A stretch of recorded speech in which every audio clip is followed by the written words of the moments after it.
जुलाई। मेरा नाम ताशी नमग्याल है और मैं बॉयज़ हाई सेकेंडरी ले में कॉमर्स का लेक्चरर हूँ। तो किसी कंपनी को अगर अपना बिजनेस का कोई एक्सपेंशन करना चाहता हो या कोई एसेट, फिक्स एसेट, मान लो मशीन वगैरह परचेस करना चाहता हो, इसके लिए कंपनी के पास एडिक्वेट फंड अवेलेबल अगर नहीं हो तो कंपनी के पास उस फंड को रेज करने का 3 ऑप्शन है, मेनली 3 ऑप्शन। सबसे पहले एडिशनल शेयर इशू करके फिर फंड का रिक्वायरमेंट पूरा कर सकता है। फिर second option, second loan, banks और फाइनेंशियल इंस्टीट्यूशन होते हैं, वहाँ से लोन ले सकते हैं। अगर कंपनी ने पहले से काफ़ी लोन लेके रखा है अगर और एडिशनल लोन नहीं लेना चाहता हो, एडिशनल शेयर भी इशू ना करना चाहता हो, तो उस सूरत में फिर थर्ड ऑप्शन कंपनी के पास क्या बचता है, issue of debenture. Debenture issue करके फिर फंड का रिक्वायरमेंट पूरा कर सकता है। तो आज का मेरा टॉपिक है debenture. What is debenture? Debenture क्या होते हैं, इसके क्या क्या फीचर है। Debenture type, feature of debenture, features of debenture. Third हो गया types of debenture.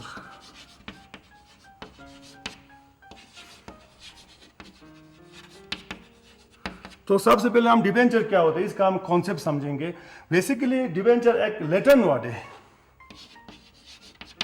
Latin word डिबियर से आया हुआ है, डिबियर से आया हुआ है। तो इसका मीनिंग है बोरो। बोरो मीन्स पैसा लेना है, ऐसे लोन लेना है। किसी से हमने पैसा ज़रूरत हो तो हम लोन लेते हैं, उसको क्या कहते हैं, बोरो। तो डिबेंचर का हम डेफिनेशन हम थोड़ा देखते हैं। Debenture is a written instrument acknowledging a debt under the common seal of the company. It contains a contract for repayment of principal after specified period and payment of interest at a fixed rate payable yearly or half yearly on fixed date. Means debenture वो instrument होते हैं जिसको company investor को या public को बेच के फिर उस वहाँ पब्लिक से लोन लेते हैं। तो इसको हम न्यूमेरिक क्वेश्चन से हम समझेंगे। तो कंपनी को अपना एक्सपेंशन करने के लिए 1 करोड़ अमाउंट की ज़रूरत हो, रुपीस 1 करोड़, तो कोई एक इंडिविजुअल कंपनी को इतना अमाउंट ऐसे लोन नहीं दे सकता है, क्योंकि 1 crore is a big amount. तो उस सूरत में कंपनी क्या करेंगे, इस 1 लाख अमाउंट को स्मॉल यूनिट से रुपीस 100 में डिवाइड करेंगे। तो 1 करोड़ का कितना यूनिट बन जाता है, तो इसको हम डिवाइड करेंगे 0.000 तो 1 लाख यूनिट्स।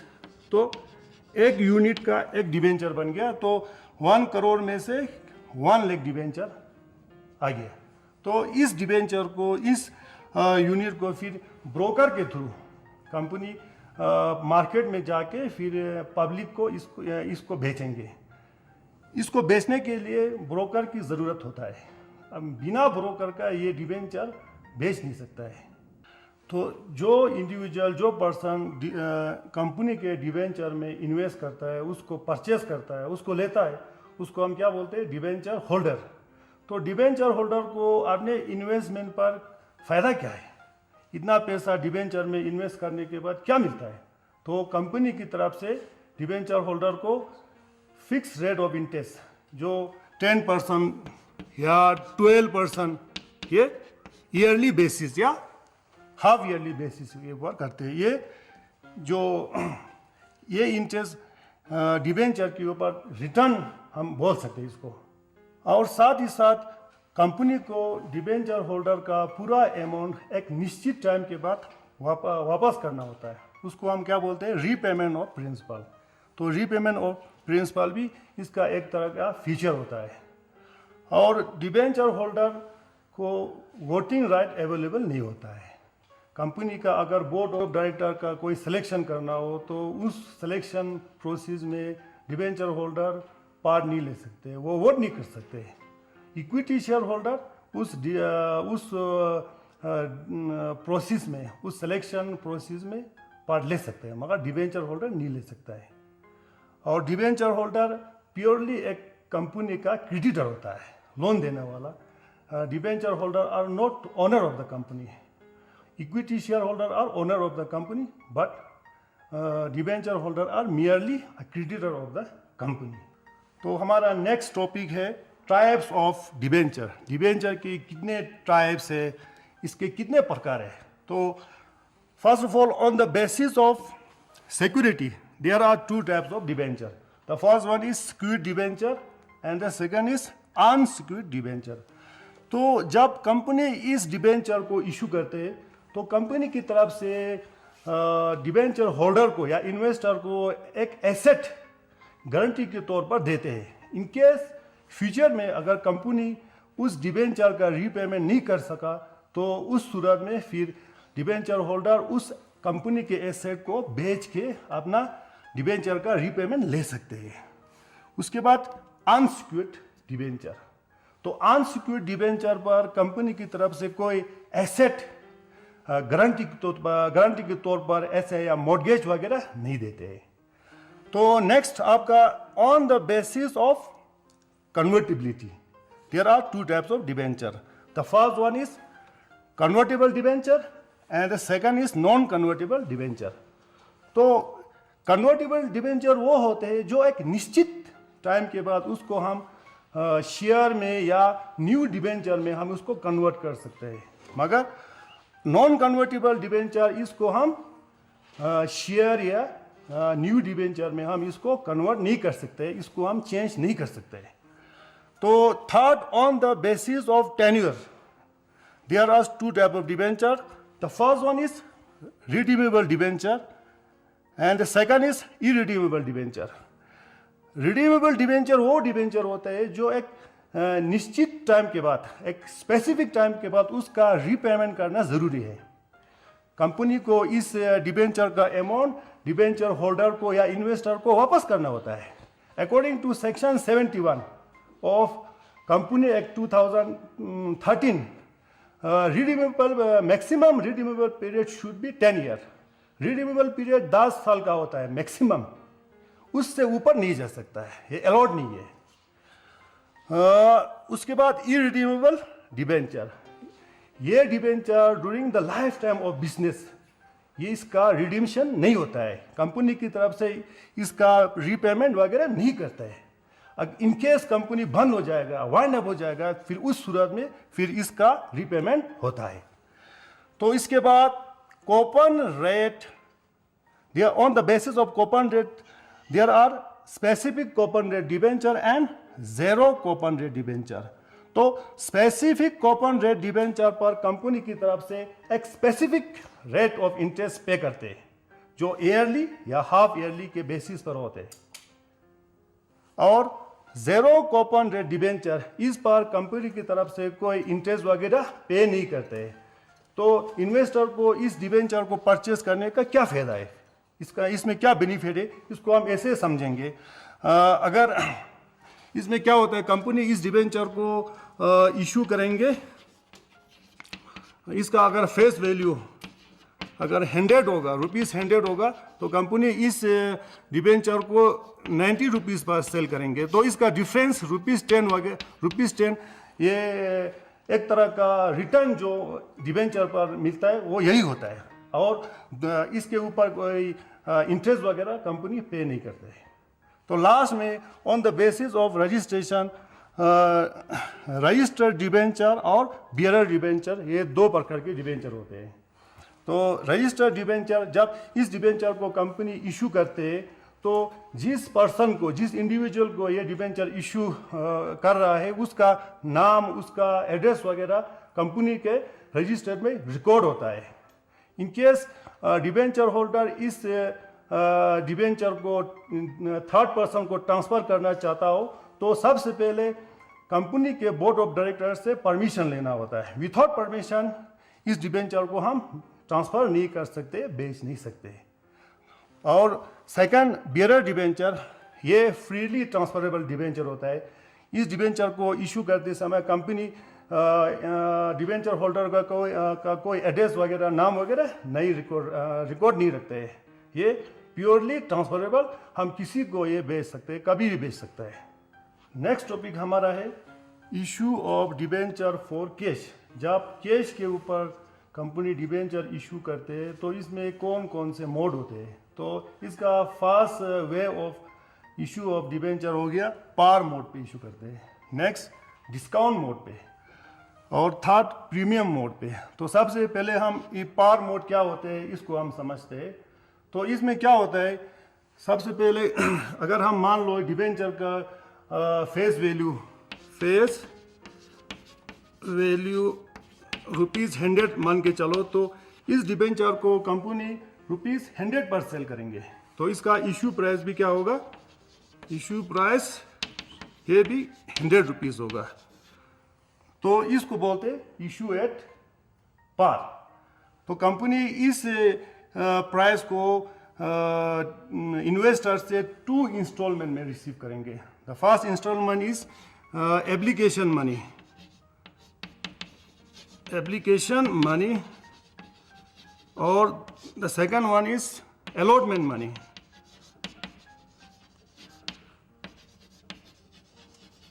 अगर हम एप्लीकेशन मनी को हम ₹40 मान के चले तो अलॉटमेंट मनी हो गया ₹60।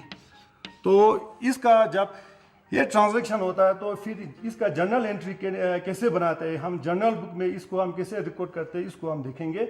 इसका अकाउंटिंग ट्रीटमेंट, तो सबसे पहले जब इन्वेस्टर से एप्लीकेशन मनी कंपनी को रिसीव होगा तो इसका जर्नल एंट्री या इसको हम जर्नल में ऐसे रिकॉर्ड करेंगे, बैंक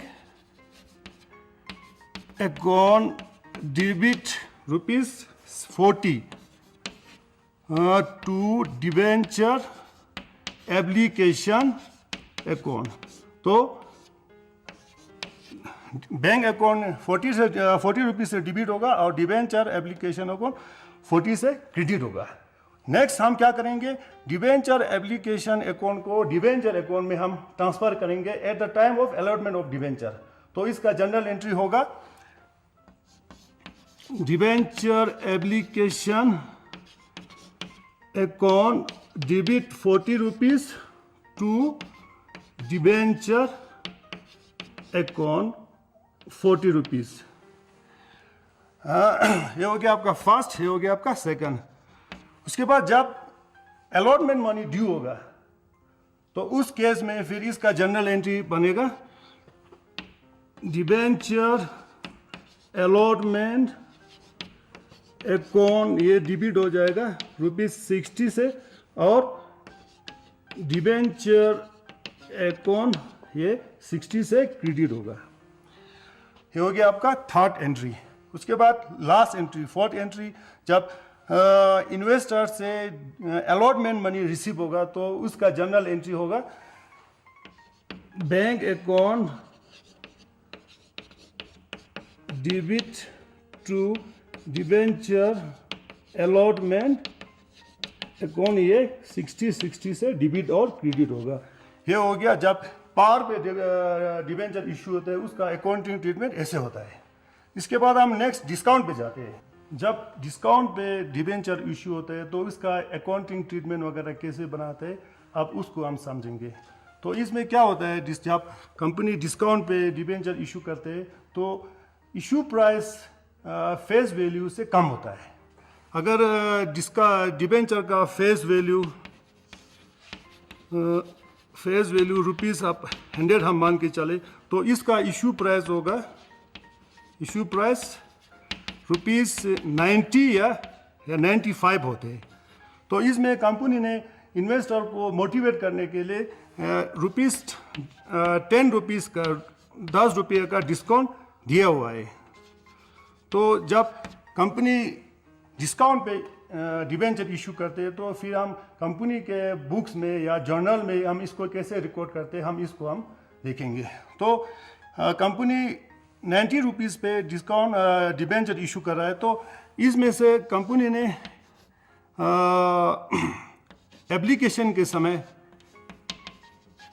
एप्लीकेशन मनी कंपनी ने रुपीस मान लो 40 रुपीस डिमांड किया, तो अलॉटमेंट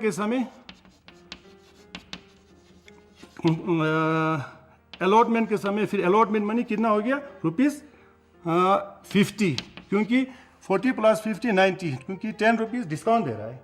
तो इसका अकाउंटिंग हम कैसे करते हैं, बुक्स में हम कैसे इसको हम रिकॉर्ड करते हैं, अब उसको हम देखेंगे। जब इन्वेस्टर से एप्लीकेशन मनी कंपनी रिसीव करता है तो उसका फिर जर्नल या इसका एंट्री हम ऐसे करते हैं। तो फर्स्ट एंट्री होगा बैंक अकाउंट डिबिट हो जाएगा रुपीस 40 रुपीस से टू डिबेंचर एप्लीकेशन अकाउंट, ये हो जाएगा 40 रुपीस से क्रेडिट, ये हो गया कंप्लीट। तो नेक्स्ट स्टेप में क्या करेंगे, at the time of allotment of debenture हम डिबेंचर एप्लीकेशन अकाउंट को डिबेंचर अकाउंट में हम ट्रांसफर करेंगे। तो इसका एंट्री होगा डिबेंचर एप्लीकेशन अकाउंट डिबिट हो जाएगा 40 रुपीज से डिबिट होगा टू डिबेंचर अकाउंट, ये 40 रुपीज से क्रेडिट हो गया। तो ये सेकंड आपका स्टेप कंप्लीट हो गया। तो नेक्स्ट स्टेप में क्या हो जाएगा, फिर कंपनी इन्वेस्टर से अलॉटमेंट मनी डिमांड करेंगे, उस समय फिर इसका जर्नल एंट्री बनेगा डिबेंचर अलॉटमेंट अकाउंट डिबिट होगा रुपीस कितने से 50 रुपीज से, और loss on issue of debenture ये अकाउंट ये भी डिबिट होगा रुपीस 10 से, क्योंकि कंपनी ने जिस डिबेंचर को 10 रुपीस काम करके बेचा है, तो ये लॉस हो गया कंपनी के लिए एक तरह का। तो ये कहाँ पर जाएगा, loss on issue of debenture में जाएगा। ठीक है, तो ये इसके क्रेडिट होगा डिबेंचर अकाउंट, ये 60 रुपीज से ये क्रेडिट होगा। तो आपका ये थर्ड स्टेप कंप्लीट हो गया। जब कंपनी को अलॉटमेंट मनी रिसीव होगा बैंक के थ्रू, तो उसका फिर जनरल एंट्री आपका बनेगा बैंक अकाउंट डिबिट होगा कितने से रुपीस 50 से, और टू डिबेंचर अलॉटमेंट अकाउंट ये 50 रुपीज से क्या हो जाएगा, ये क्रेडिट हो जाएगा। तो आपका ये जब डिस्काउंट पे डिबेंचर इशू होते हैं उसका फिर एंट्री वगैरह ये कंप्लीट हो गया। नेक्स्ट जब डिबेंचर प्रीमियम पे इशू होते हैं तो इसका फिर अकाउंटिंग ट्रीटमेंट हम कैसे करते हैं उसको हम समझेंगे। तो इसमें क्या होता है, कंपनी डिबेंचर को ज़्यादा पैसे लेके, इन्वेस्टर से ज़्यादा पैसे लेके उसको हम इशू करते हैं। तो इसको हम ऐसे समझेंगे, तो डिबेंचर का मान लो फेस वैल्यू अगर रुपीस हम 100 लेते हैं, तो कंपनी इस डिबेंचर को रुपीस 105 या 110 ज़्यादा पैसे, एक्सिस पैसे पर इसको हम क्या करेंगे, सेल करेंगे। तो इशू प्राइस होगा अगर हम 110 इस कीमत पर हम डिबेंचर होल्डर या इन्वेस्टर को हम डिबेंचर इशू करेंगे। तो आप यहाँ से हमें पता चल रहा है कि डिबेंचर का फेस वैल्यू 100 है, मगर कंपनी इसको 110 एक्सिस 10 रुपीज़ एक्सिस पे बेच्ड है। तो इसमें एक्सिस कितना हो गया, रुपीस 10। तो इसको बोलते हैं issue of debenture at premium.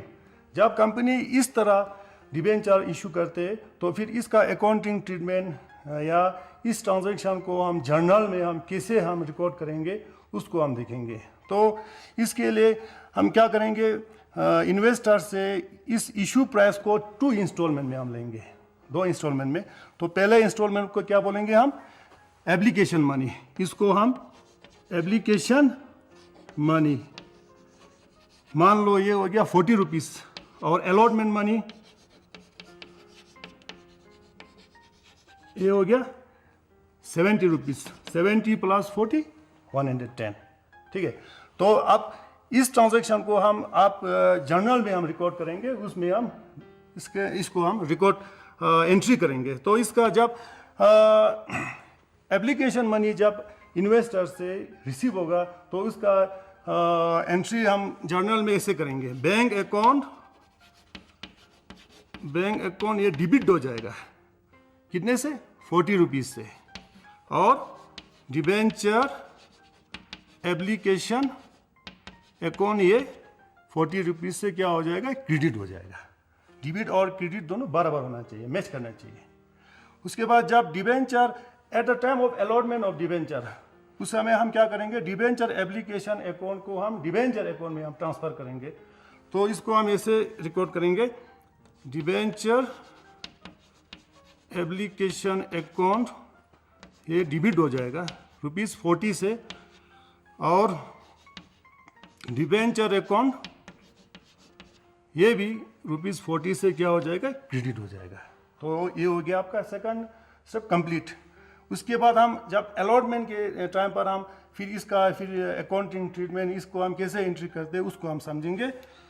अच्छा, जब अलॉटमेंट के समय हमने इन्वेस्टर से 70 रुपीज़ लेना है एक डिबेंचर पर, तो उसको हम eight the time of allotment of debenture इसका जनरल एंट्री होगा, डिबेंचर अलॉटमेंट अकाउंट ये डिबिट हो जाएगा ₹70 से, क्योंकि हमने डिबेंचर होल्डर से या इन्वेस्टर से 70 रुपीज़ लेना है।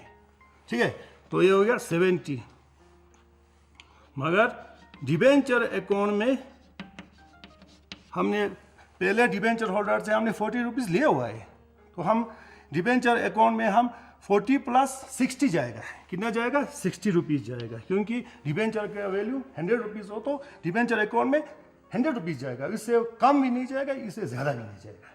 तो 40 रुपीज़ पहले से क्रेडिट हुआ है, उसके बाद हम इसमें हम 60 रुपीज़ हम क्रेडिट करेंगे, तो ये मिसमैच हो गया। डिबिट साइड 70 रुपीज़ है, क्रेडिट साइड 60 रुपीज़ है, तो इसको हम क्या करना पड़ेगा, बैलेंस करना पड़ेगा, इसको मैच करना पड़ेगा। तो एक्सिस 10 रुपीज़ जाएगा सिक्योरिटी प्रीमियम अकाउंट में, to credited to premium account, इसमें कितना होगा, ये 10 रुपीज़ इसमें क्रेडिट हो गया, तो ये मैच हो गया, 70 रुपीज़, 60 + 10 70। फिर जब अलॉटमेंट मनी हम रिसीव करेंगे इन्वेस्टर से, तो उसका फिर एंट्री होगा, बैंक अकाउंट ये डिबिट होगा ₹60 से, सॉरी 70 से, और डिबेंचर अलॉटमेंट अकाउंट ये भी 70 रुपीज़ से क्रेडिट हो गया। तो ये हो गया डिबेंचर कैश पर कैसे इशू करते हैं, इसके कौन कौन से मोड है, पार मोड, प्रीमियम मोड या डिस्काउंट मोड, इस तीनों को आज हमने समझा है। तो बच्चों, आज हमने डिबेंचर क्या होते हैं, इसके कौन कौन से फीचर है, और डिबेंचर के कितने टाइप्स, कितने प्रकार है, और डिबेंचर कैश पे कैसे इशू होता है, कैश पे पार, डिस्काउंट, प्रीमियम, इसके बारे में आज हमने पढ़ा। आपको समझ में आया होगा, तो कल हम इसका प्रैक्टिकल क्वेश्चन करेंगे। ठीक है, जुले।